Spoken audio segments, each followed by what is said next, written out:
అయ్యో, ఎక్కడ పారేసుకున్నారు? పడేసుకుందో ఎవరైనా కొట్టేశారు.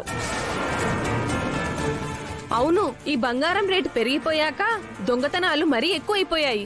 గుళ్ళో కూడా దొంగతనాలు మొదలు పెట్టేశారు. కంగారు పడకండి, ఇక్కడే ఎక్కడో ఉండుంటుంది. ఒకసారి అందరూ వెతకండి.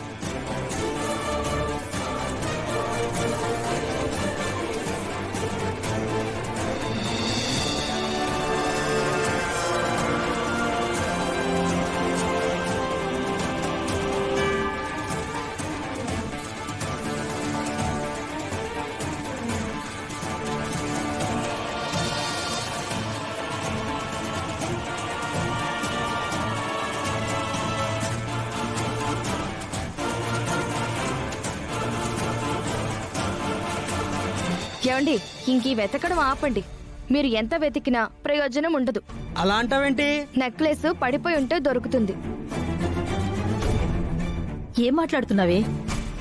గుడికొచ్చి నగలు ఎవరైనా కొట్టేస్తారా? మీరు బలివారు బామ్మగారు. గుడికి భక్తులే వస్తారా ఏంటి? ఆ ముసుగులో దొంగలు కూడా వస్తూ ఉంటారు.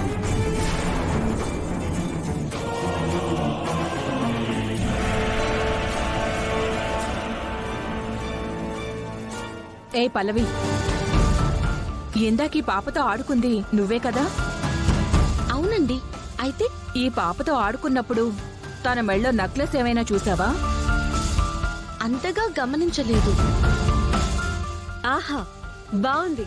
పాప చాలా ముద్దుగా ఉందని ఎత్తుకున్నావు, ముద్దు పెట్టుకున్నావు, పాపతో చాలాసేపు ఆడుకున్నావు, కాని తన మెళ్ళలో ఏముందో గమనించలేదా? బాగుంది. అంటే ఏంటి నీ ఉద్దేశం? గుళ్ళో ఈ పాప జోలికి ఇక్కడున్న వాళ్ళెవ్వరూ వెళ్ళలేదు, ఒక్క పల్లవి తప్ప. ఇప్పుడు ఆ పాప మెళ్ళో నెక్లెస్ మిస్ అయ్యింది అంటే ఏమనుకోవాలి?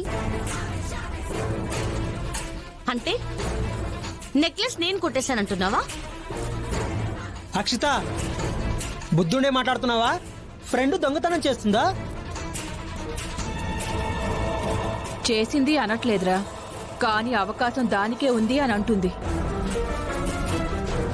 అవును, ఇందాక మా పాపతో నువ్వే ఆడుకున్నావు. ఖచ్చితంగా నువ్వే తీసుండాలి. ఏమా, ఏం మాట్లాడుతున్నావు? చిన్నపిల్ల కదా అని ఏదో ముద్దు చేసి దొంగతనం అంట కడతావా నా మనోరాలకి? అసలు నా మనోరాలంటే ఏమనుకుంటున్నావు?